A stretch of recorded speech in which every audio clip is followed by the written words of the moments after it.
Well, it must be 6 o'clock somewhere in the world because we're here back with the Laser Livestream. How you doing? My name is Gil Posnowski. Welcome back. If this is the first time you're here, come on in. If it's not, if you're returning, so glad you've been able to join us. I hope wherever you are right now on this amazing planet of ours, you're well and you're safe. If people, I know, I'm actually hoping there'll be a few new faces here. We had some really cool feedback on a video that I put up earlier this week. So I'm hoping a few people will come in as we go ahead and actually go throughout this live stream. But I'm based in Melbourne, Australia. I have a lot of friends and people who come in here from Australia. Right now, we are dealing with the dreaded Delta variant of the COVID virus. So last time I saw all of you guys, I was locked up. We were locked down. We haven't been able to open up yet. So I'm coming to you. It's kind of a bit like a laser lockdown live stream in a little bit of a way. So, you know, a highlight just to be able to know that I'm going to be sitting down here and for the next hour, we're going to be talking hopefully passionately about lasers and being able to create things. I'm going to quickly jump into the chat room because I see people that I know and communicate with throughout the week, usually on our Facebook group. But Adrian is in Cooktown, and he's also kind of, you know, he's in Queensland, and they're feeling the COVID lockdowns as well. But he's soldering right now, which is awesome. Audrey's in Melbourne, so it is raining here. It's a little, you know, rainy here. It's not so nice when you're also in a lockdown.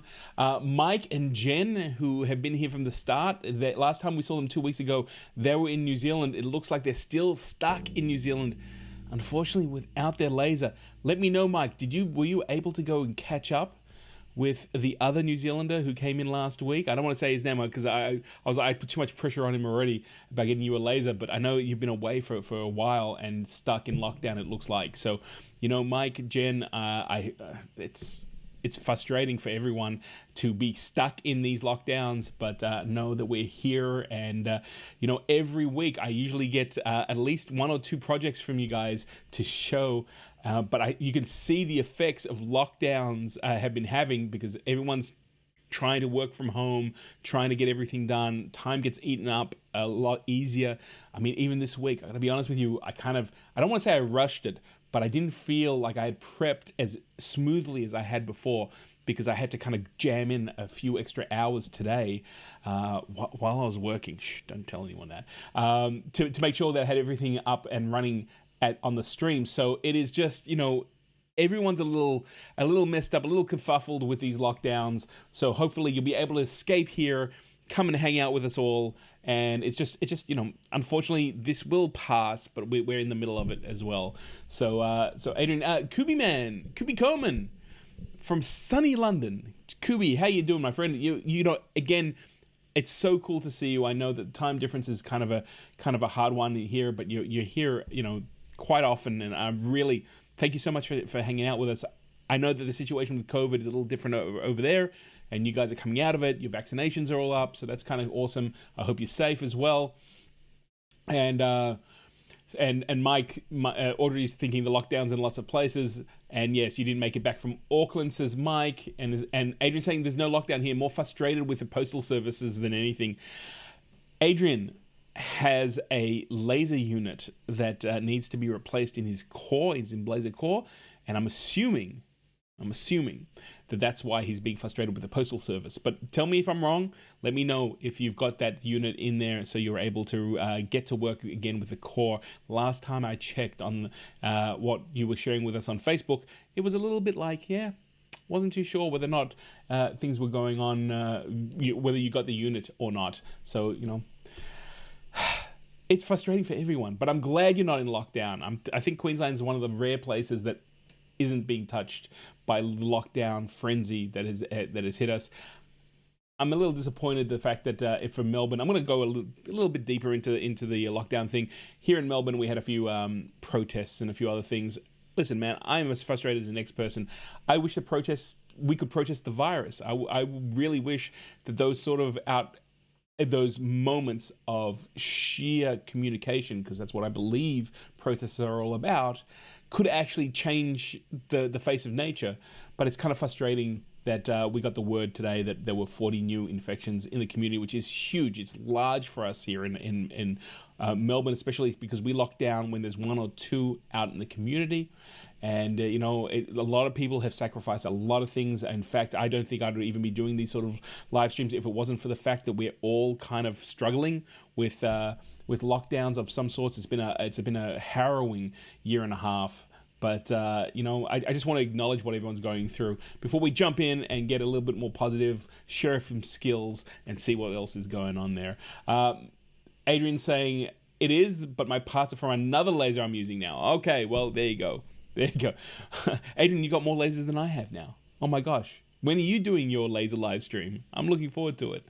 So welcome everyone. It is awesome that you're here. Today we're going to talk about prototyping with your laser. We're also going to go through a whole bunch of things. But beforehand, we want to thank the companies and the people supporting these live streams in the first place. And that is Darkly Labs, home of the Emblazer range. If you are looking for a laser, or if you're interested in a diode-based laser that you can put in your office or in a classroom, definitely check them out. That's at www.darklylabs.com. They've got some very interesting laser range. The Emblazer 2 is what I use. There's a lot of people here who use the Core, which is more of a maker version of the Emblazer 2.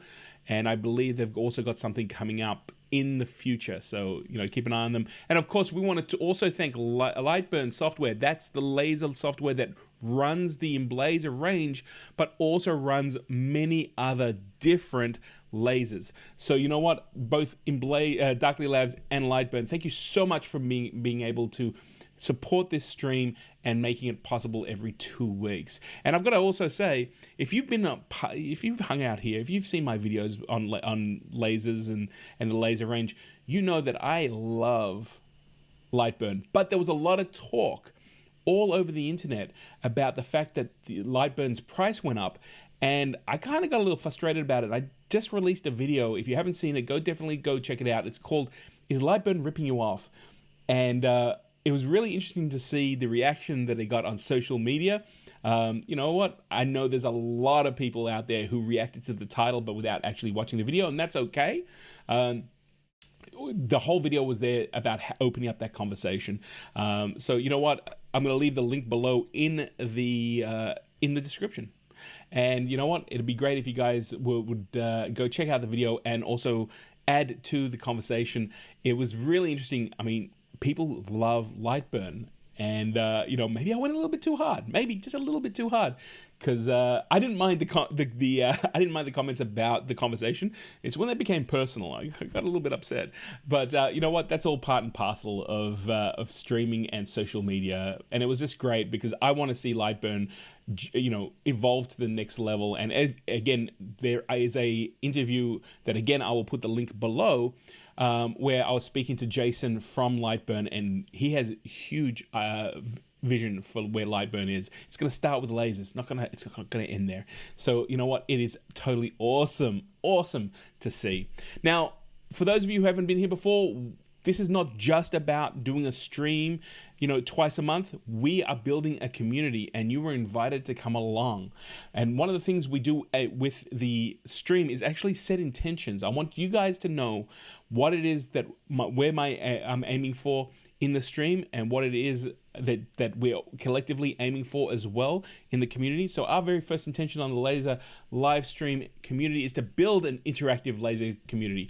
We are stronger than we are apart. We are sharing knowledge. We are all working on projects individually and collectively and sharing that knowledge. So our very, very first intention every time we're here is to be able to create a community that supports each other and shares what we create. Our second intention is to support laser users, not just Emblazer users, not just LightBurn users, but all laser users. Knowledge is power, and we love the fact that we are able to share what it is that we do and what we love. So we want to support all laser users to be able to go and create what it is that's in their head and put it in the palm of their hand and give it to someone who goes, that is so cool, I want to be able to do that as well.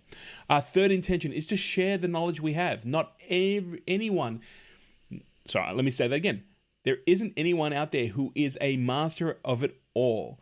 We share our knowledge. We all have strengths in different areas, and being able to share that knowledge is really cool. And we're going to talk a little bit later in the live stream about a new initiative where you can share your tips and tricks with other people through the live stream and the community. And of course, our fourth and last intention is to learn from everyone. Everyone's welcome. We want, as I said, I truly believe that we are stronger together than we are apart. So let's build a community where everyone can learn from each other, and we are going to be awesome, not just in our laser creations, but also as a community supporting each other.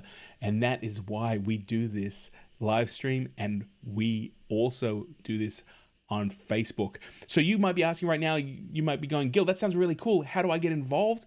Well, there's a number of ways. First of all, if this is your first time here, hit that subscribe button so we can support this channel and this project.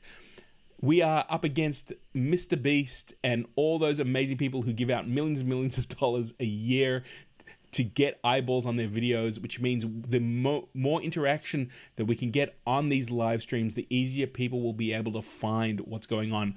And with interaction, also do not be afraid to chat while the live streams are live, or even after the live streams if you've got questions. The reason we do a live stream as opposed to the standalone videos is so that you guys can get interactive and you can ask questions. So please feel free. I love to be able to look up and answer questions, as well as see what it is that you're enjoying about the live streams.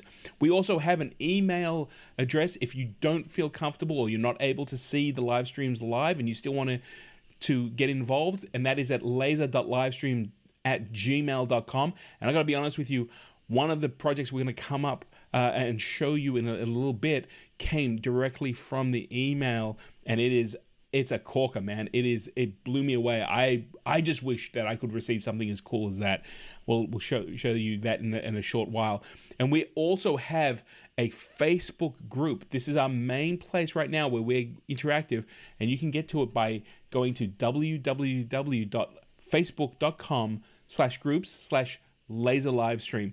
And you know what? You will be seeing and talking to a lot of the people here who are talking in the chat, seeing their projects.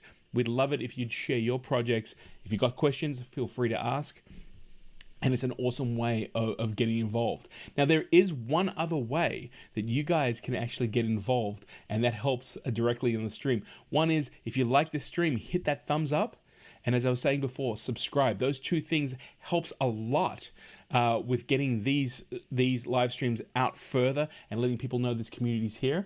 And if you have learned something, or you really, something that we shared here really was a bit of a game changer, or you really appreciated that knowledge, you can actually either in the chat room do what they call a super chat, which is a small donation. Part of that goes to YouTube, part of it comes to me, or alternatively, in the description below, there is a one-time donation link to PayPal.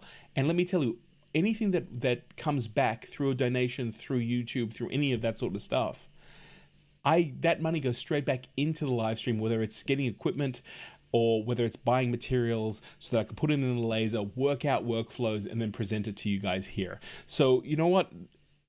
In the last couple of weeks, people have been very, very kind, not only giving donations, but also writing these amazing notes about how these live streams and the knowledge in it has kind of changed their game. So I don't want to embarrass anyone. It's always, I want to bring these in, and I see at the end of it, some people go, this is anonymous.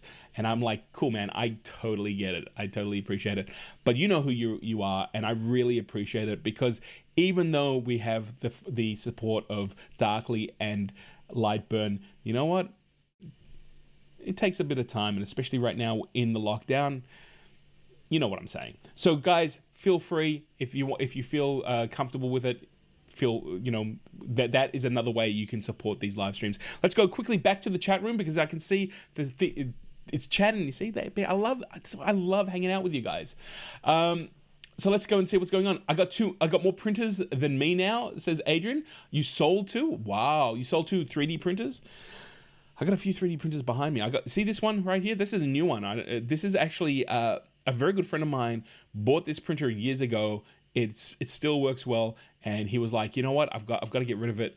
He goes, I'm gonna put it in the trash. You want it? And now it lives here with me. You would have seen there was a little other printer there. We've got this one behind me here, and of course the Ultimaker, which you guys probably see every week. So you know what? I understand that. I've got to start. I don't want to sell any of my printers, but boy, I'm running out of space. So I feel you, Adrian. I feel you. Maybe I got to do a 3D printer live stream. You guys tell me whether that's a good idea or not. Mike's sharing with us. Got some ideas. Just have to make it back home. I think the laser's getting lonely. I hear you, Mike. I know. My heart actually goes out to you, because there's nothing worse than preparing to go home and then finding you can't. So you know, guys, I feel it. I feel it for you. So Adrian's like, poor lonely laser. The lasers, you know what? The lasers, fine. It's FaceTiming all the other lasers. I think it was talking to my Blazer the other day. I'm pretty sure it was doing a laser show, a light show. It was just pulsing.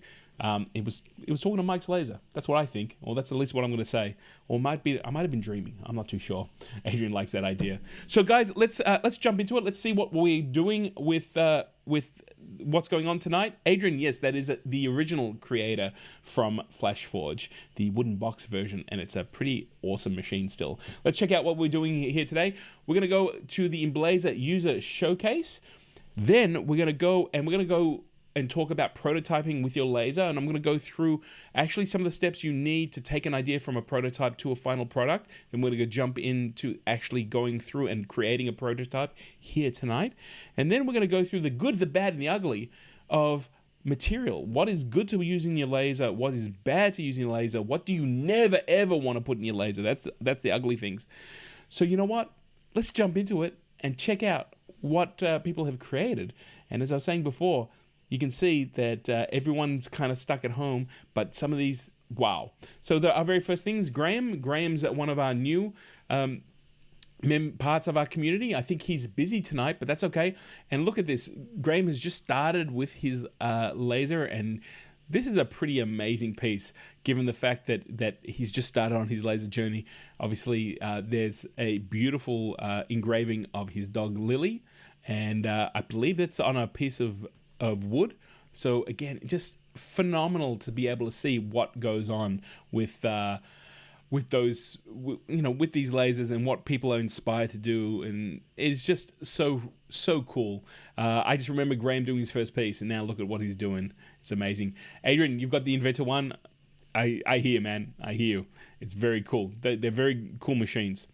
Let's move on. And Mal, I haven't seen Mal today. I think Mal was busy. He said he was going to catch on the flip side. Mal's been working on taking images and engraving them on different pieces of material. That is a family portrait on cork. And if you've ever done any sort of engraving on material, especially like cork, it's incredibly finicky and hard to do. And the result here is pretty amazing. It's almost given the image a life of its own in the way it actually kind of comes together. And well done, Mal. I mean, Mal's just going to be pretty awesome with using different materials. And I guess depending on what the effect is that you want to create, then you're able to create these pieces using different material for basically different vibes and different feels. And in fact, that's an artistry in its own right. And then we have Elaine. And Elaine, I hope it's Elaine, or maybe it's Elaine. I'm going to call you Elaine. Elaine has presented projects that she makes for her grandchildren before here on the Laser live stream. It's always an absolute pleasure to get an email from Elaine, because every time I read the email and then I see the images and it blows me away. This is for her grandson, who recently became smitten with woodwork, which means he's another maker, which is so awesome. And check this out. I'm a little jealous that no one's ever made me something like this. So this is just the case that she made for the gift. So it's birthday time, and check out the Makita's sword that he had bought. Is the detail on it is pretty amazing. She actually made a point of saying that the Emblazer 2 was just incredible at making these tiny little pieces. You see the little teeth, and that's a little piece to open up the box that she made to keep the gift in. And again, these are just so beautiful and so personalized. And as the years roll by, this is something that I'm sure her grandchildren will keep and cherish.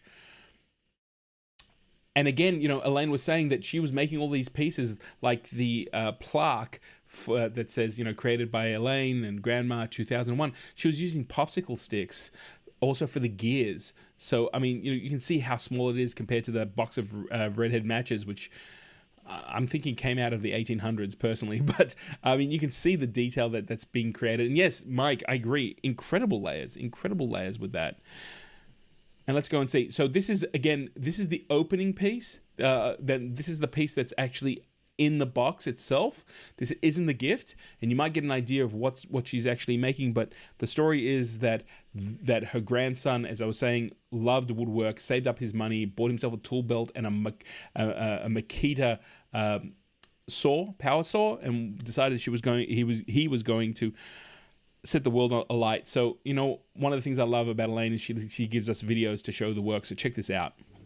It's pretty amazing.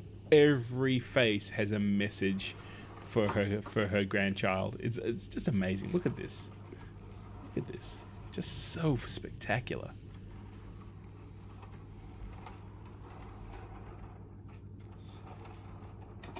At a time. There's a theme here. It's all time, eh?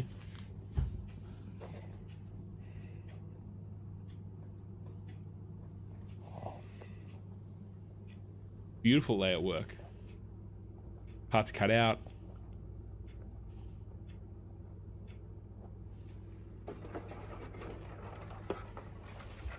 And always a message. You know, it's not just a case, there's your card, there's your message, which is so beautiful.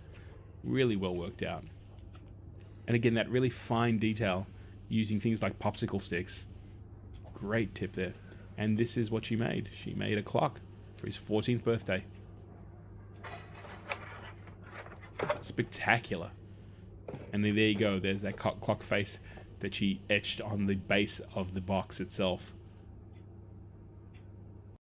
Just phenomenal work. Phenomenal work.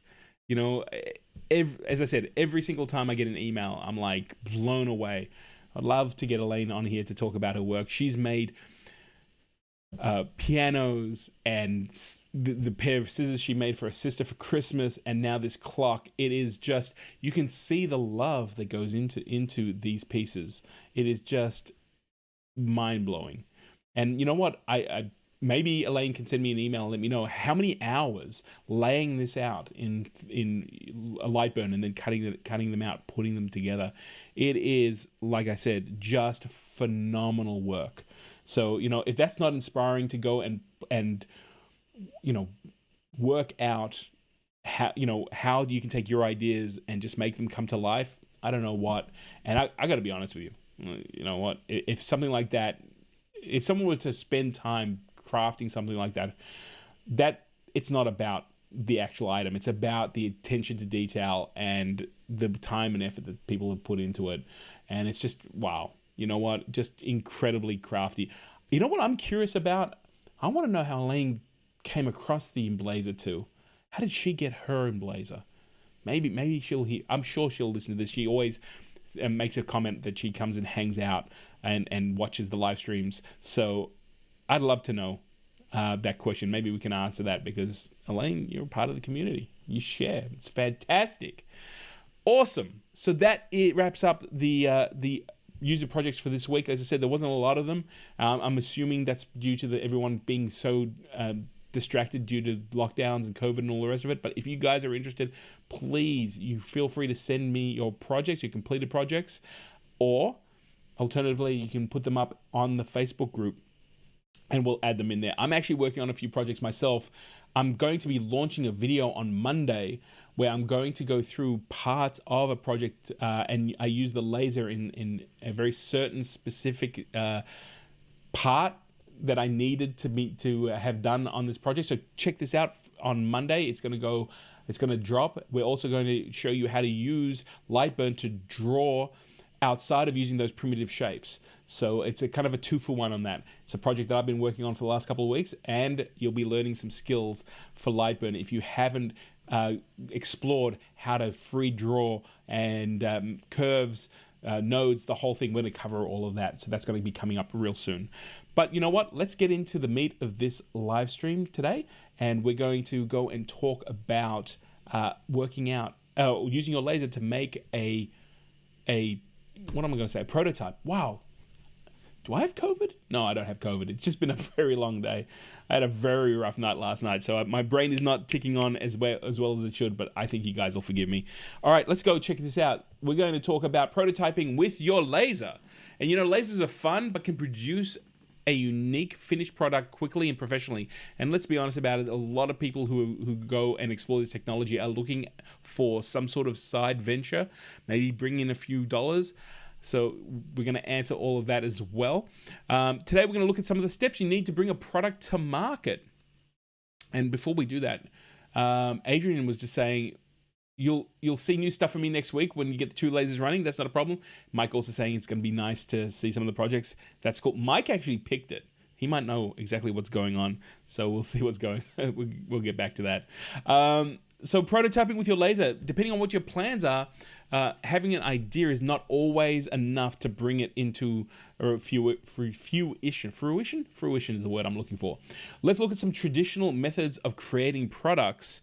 And you know what? It all starts with this traditional workflow, which is you have an idea, you want to develop it. So in the past, you would go and you would actually take that idea to someone. They would have the skills to be able to develop it. Once you had enough interest and a costing, you would then have to go and find funding to go and pay the people to develop your idea.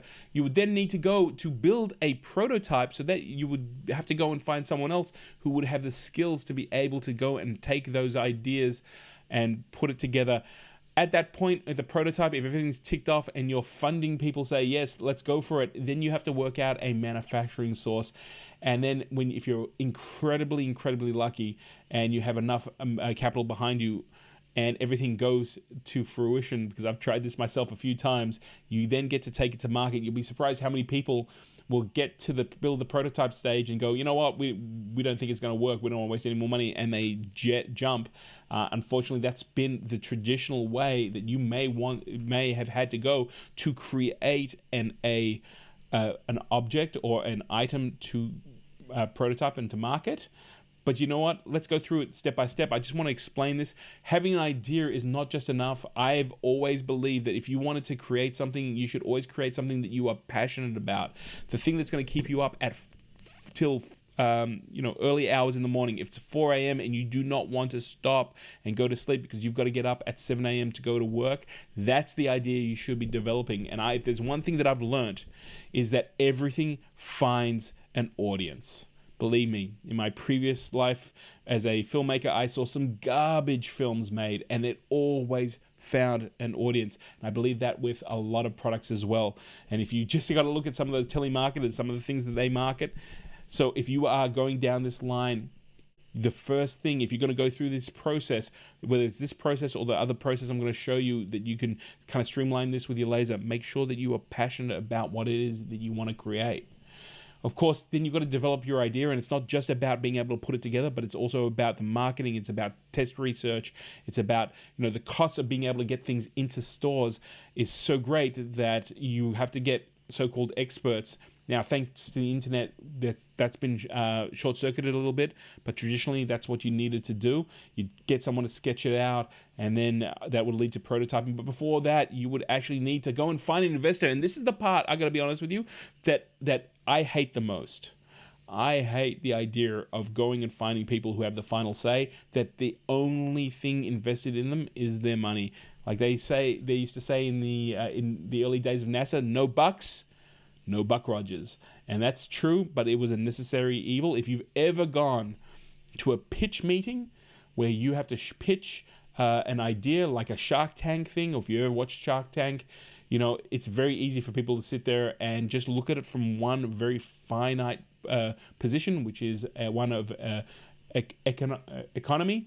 But you know what? Sometimes those ideas can change people's lives. And in another live stream, I'll share with you a project that I worked on that had no economical value, but changed people's lives in old people's homes. It's probably the proudest thing that I've ever been involved in making.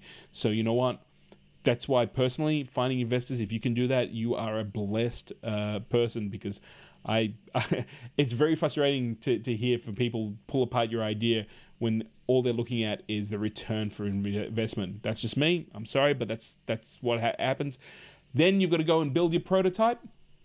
This is the fun part, getting that idea and actually making it work. That's where that's my passion and where I love to get involved in. And we're going to talk about that in a little bit more detail. And then at that point, once you've got it, you've got to go and manufacture it. And if you're going to manufacture it, you're not going to make 10. You're going to make like, you know, 1 million, right? Because then it's all about hitting the market. It's all about getting that return. So you've got manufacturing. And then the last step is actually taking your project to market, which again is you wouldn't really think about it, but there's meetings. If you've got a product and you want to get it into Target or Kmart or Walmart, or you know, you've got to go and have meetings with the buyers. You've got to convince them that this is worthwhile for them to take that on, especially if you're doing something new. It's tough, man. It's tough. You want to get a prototype of something? Wow. The first thing you do when you get investors is it's no longer yours, it's someone else's. Man, it is tough. But let me tell you a secret. You have a laser, which means you have plan B, which is a new pathway of creating. And remember those 5 steps? Well, let's check it out, man, because with your laser, you can prototype, you can have an idea, and that you've got to keep that step. But the prototyping and manufacturing, depending on the numbers and whether or not your item is a bespoke item or not, well, both of those things can be done with your laser. And to take it to market is almost as easy as going onto Amazon, selling on eBay, or if you're doing small runs, going to Etsy. These are all new pathways for you to be able to take your idea to market once you have a prototype. It is awesome. One of the things that's really amazing about that model that I just showed you is the fact that you can take that model initially to Amazon, to eBay, to Etsy on very small runs. And if you need to, if you strike gold, as they say, and you need to go and do a run of 100,000, 50,000, 1 million, I'm going to show you how you can take the work that you've done and actually find a manufacturer, get all the work that you've done in a format that they can actually read, and you'll be able to bank on the success that you've already had. So, you know, oh, sorry, wrong one. So let's go make a product. Let's show you, how do you do this in the first place, right? Gil, that's great. I'm interested. Thank you so much for explaining that framework. So what we're going to do is we're going to actually build some merchandising for the laser live stream. And you can see there, I did this earlier today. We're going to build a puzzle. And we're going to do it live here.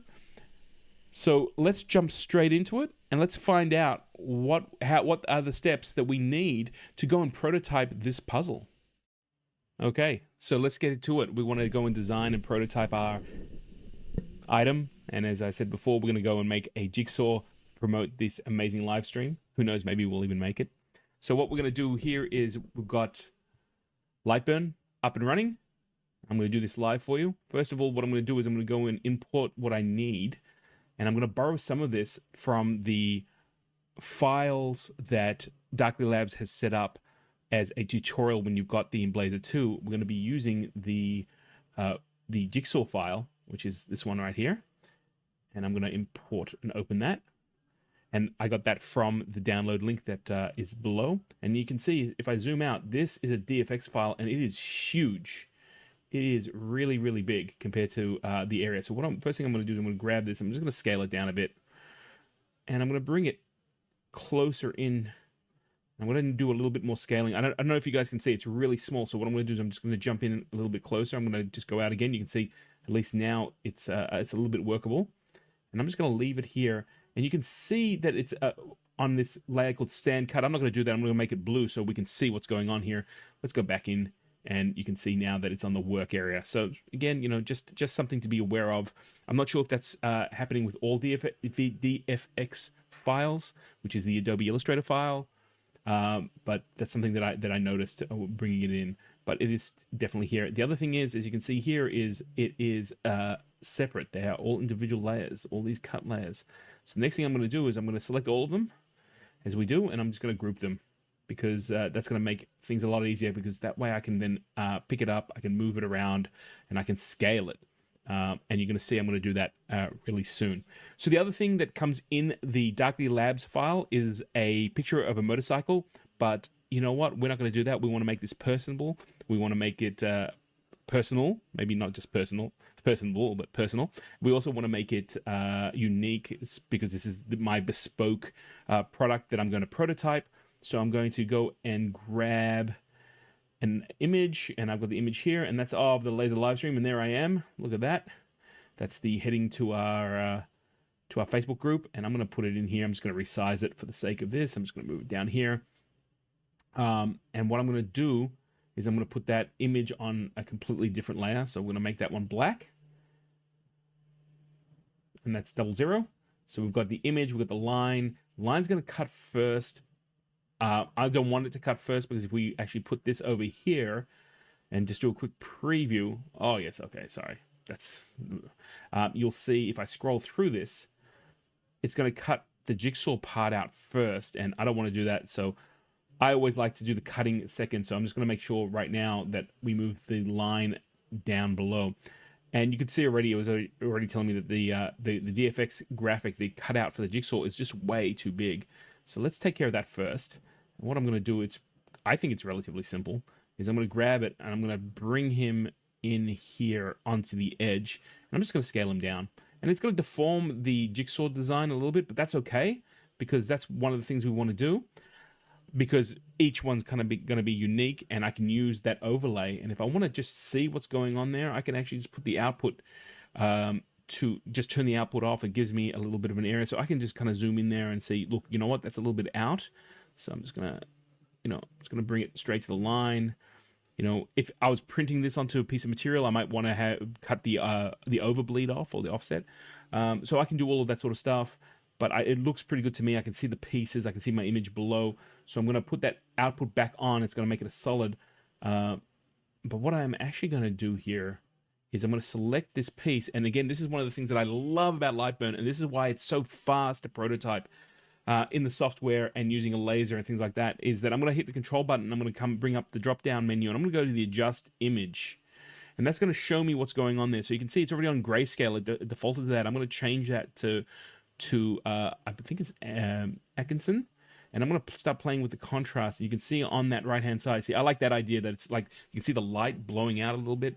It's a little bit nicer. I'm going to just bring that brightness up just a bit. And I'm going to play with the gamma. I'm just going to tweak it just slightly like that. I like what's going on there. It looks good to me. I'm going to hit OK. And you can see it's changed the situation on the workspace just a little bit, so I know that I've touched that image. So that looks great. Cool. What's the next thing I'm going to do? I'm going to go and work out what I'm going to use for my prototype material. And in this case, I'm going to use cardstock or cardboard. I actually was able to get this cardboard off. It was basically being thrown out. It was used to bind test papers, and there was a lot of this sort of stuff. It is fibrous, so I am going to have to do a couple of passes to cut through it, and I might have to just go and clean up some of the edges, but that allows me to go and work with this quite well. So what I'm going to do is I need to start setting up some of the parameters here. So let's go to the library. And in the library, I'm going to go to card. And if I go down to 1.25, there's a line. I'm going to go and hit the assign. And I can see that it changed the speed to 350 with a max of 100. I like to make sure that my line's cut through, and especially since I know this material can be a bit of a problem, I'm going to give it 2 passes. But hit OK, and then I'm also going to go to the image after I select the image up here, and I'm going to assign that layer as well. Let's make sure that it did that. So I can go back in here and just double check. So it's moving pretty fast. and it's looking good so far. So at this point in time, I'm pretty confident that we've got everything set up for this project. Let's go to the preview and look at this. It's going to take an hour 38 to actually cut this out, and that's mainly because it's going to be drawing the image on, and we can scroll through it and you can see, yep, there it is. There I am with the laser live stream. And then at the end, it's going to come in, and I don't know if you guys can see that, but it actually cuts out all the pieces. So I'm pretty confident about what's going on there. I'm pretty good. So why don't we send this to the laser, and then at the end of all of this, we can come back and discuss what the great parts of this project are. But before we do that, let me just go through one last thing that's really important to keep in mind. If I get to create this puzzle, I do it as promotion, and I get 10 orders, I can do them on my laser, not a problem. An hour and a half each, I can organize that. There may be a little bit of a process time, but we are good.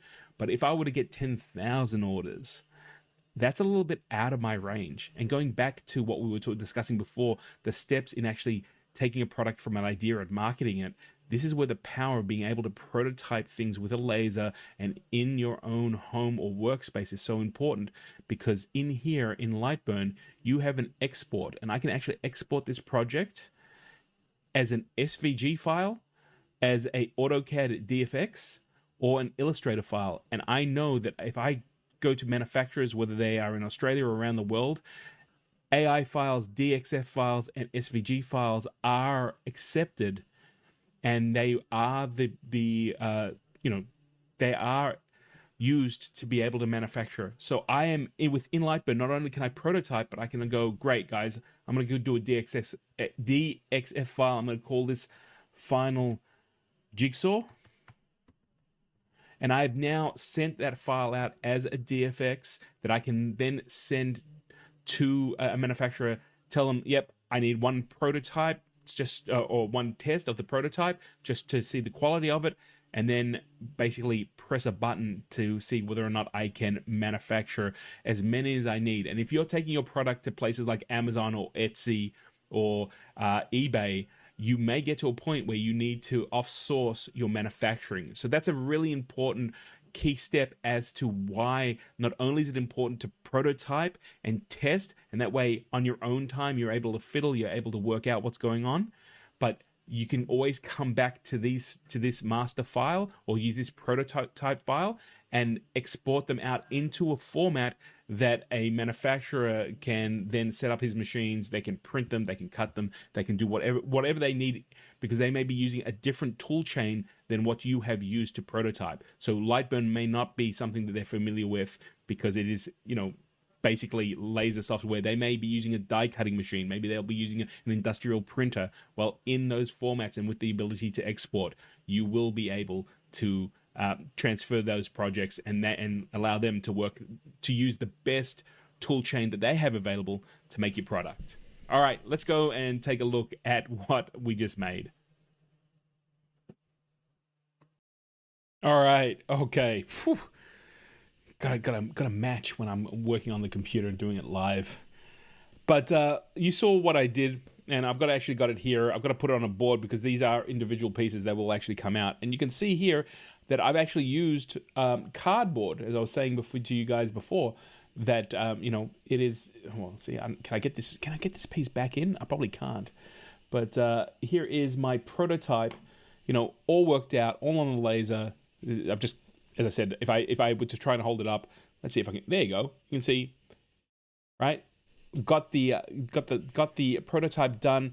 I like the size. It all came out well. I can now, if I wanted to, send this to a manufacturer, or I can make them as bespoke as I need them to be for my project. So this is where the power comes in, by having this sort of equipment and being knowledgeable about how to actually create and run them. And I mean, this is just something that I put together as a practical example of how you want to prototype. Now, you don't just, I mean, it's a beginner's project that Darkly Labs shares out, but you can make literally anything you want if you can work out the workflow. So this is a subject that I'd like to return to and go into a little bit more depth about the steps of not only prototyping within the laser itself, but also some of the things that you may want to do before you get to the prototype stage and after, so that you may have a little side business, or you may be interested in putting some items up on Etsy or Amazon, which is worldwide. I want to see people be empowered to create what they want to create and then share it with as many people as possible. And you know what? I think it's a great thing to be able to go and do that. One of the things that leads in, because we've got a theme for this live stream, is the good and the bad, the ugly. And can you guys guess what we might be talking about when it comes to material? Let's go and check it out. He says, actually, hang on a second. Oh, I actually wanted to show you this before we did that. This is the final images, some close-ups that I took of the piece. There you go. I knew I had those images. I just didn't know which button to press. Which button to press to get them onto the screen. But as you can see, they're very cool. I think my Christmas presents are going to be the idea of being able to create these little jigsaws and then send them out to people. I might even play with getting some color in there. But you know what? It was a pretty amazing option to be able to use that as a prototype. And that's exactly what it was. It's a prototype done with cardboard very, very cheaply, very easily, very quickly, and I was able to get the results that I wanted to. Just before we go on to the good and bad and the ugly of materials, thank you so much for the compliment, Mike, and I do appreciate the pun. I was in the middle of working through LightBurn, but I do want to acknowledge it. Thank you. 10,000 would be a bit puzzling. It would be, but wouldn't it be amazing if that actually happened? Who knows? Maybe we will turn it into a product. Adrian saying, Mike, you need to have a laser farm to do that. A room full of blazers. Well, you know what? As I was sharing with you guys when we were going through it, lasers are a great prototype tool and they're great for small runs. But if you were going to make, let's say, a jigsaw puzzle like I showed you, and if you did want to make 10,000 of them, there will be many other ways to be able to get that completed a lot faster and quicker. Audrey's, everyone gets a laser live stream puzzle. Maybe we'll do that for the giveaway in Christmas this year. Who knows? We'll see what happens. Maybe we'll give away the prototype. I don't know. We'll see what people think. But yeah, workflows are all about being able to get a result as quickly and as cheaply and affordably as possible. So, a lot of puzzles are just printed on cardboard, and then they have like a physical stamp that stamps them out, and you can run that really quickly, really fast, and get the result that you need at a cost-effective price. But the alternative is you're stuck with 100,000 puzzles, and if you don't sell them, it'd be fun. Mike's saying the E3 would be faster. Yes. I mean, I'm waiting just like you. I think the COVID lockdowns around the world has kind of blown those timelines out a little bit, because I haven't heard anything about the E3 yet. But we'll see. We'll see what's happening, right? Hopefully the guys in Darkly can work that out as quickly as possible, and we can all get our hands on E3 and knock that puzzle straight out the door a lot faster. If we do it faster, I can make more puzzles for everyone before the end of the year. This is like awesome. All right, let's go to the good, the bad, the ugly of materials. We do this every week. We take a material and we look at it, and today's material is cardboard, which is one of the most inexpensive laser materials out there. It's also one of the easiest ones to work with. As long as it hasn't been painted, you have no problems when it comes to fumes.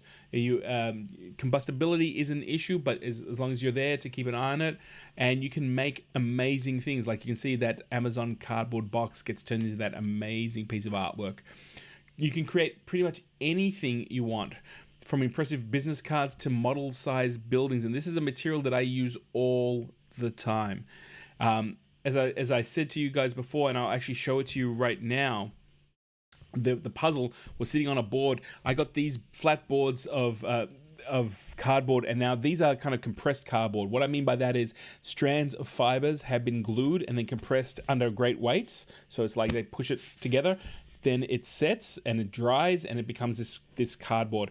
Because this is fibrous, that's the reason why I ended up going and doing a second pass on the actual cut layer so that I could separate it. And even with that, there were a few places I had to go with a scalpel just to be able to separate it, because when they're making cardboard, it's not all even. All materials are not made to the same specifications, right? All materials are not made equally. So it's just like MDF that you might get at Bunnings or at Home Depot. You know, you might get a piece that works really well and another piece that doesn't because it has more fibers in it. Fibers are the biggest issue when it comes to laser cutting, because you can cut all the way through and you still have these like little tendrils that end up causing a problem. So, you know, I got a whole stack of this. I was actually helping out a school with some exams, and they were going to throw all this stuff away. And I said, can I keep it? And they said, yeah, absolutely. Go make something amazing out of it. So that's what we used for the jigsaw.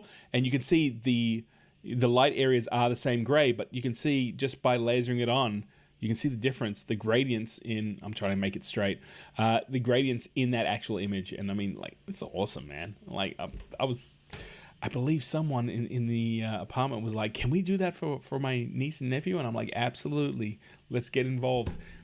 And Mike's got Jen. I've got to go and get someone else involved in my laser. I'm getting jealous. What can I say? So let's go back to it. Some examples of what you can make in cardboard. It's not just limited to flat things.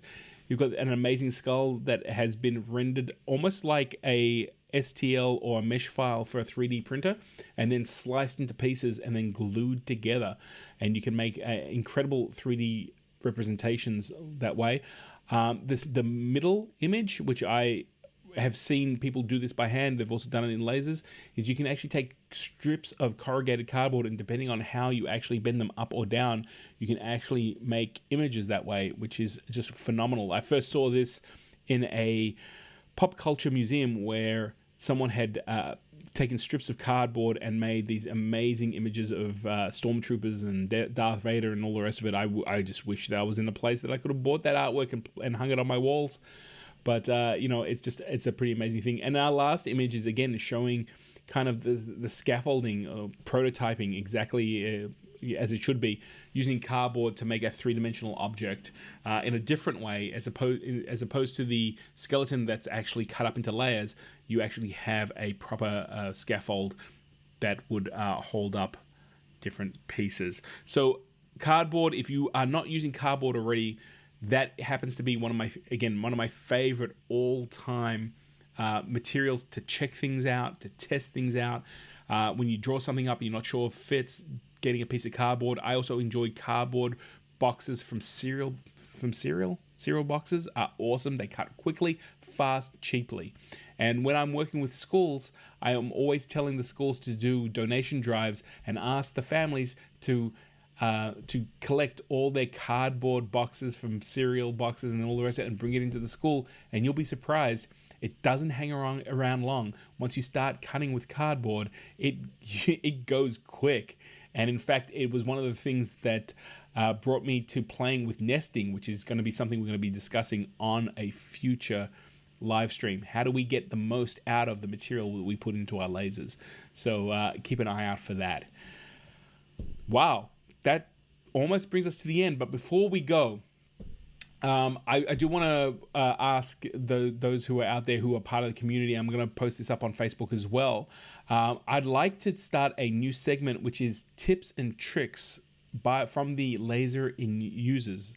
So guys, if you have a trick or tip that you think would help someone, I'd love it if you could take photos, or if you're as confident, maybe even take a video and send it to us here, and we're going to showcase a tip and trick of the week by one of you, or one of you people out there, the amazing members of the laser livestream community.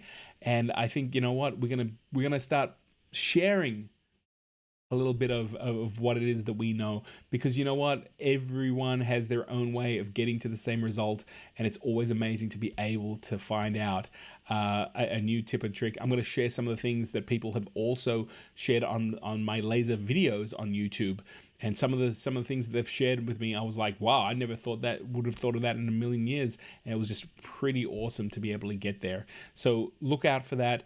Tips and tricks by the laser users, and you'll be able to share that either by email or posting it up directly to me on Facebook. Either way, we'll work it out, and let's start sharing some of the awesomeness that you and collectively all bring to the streams. It would be awesome.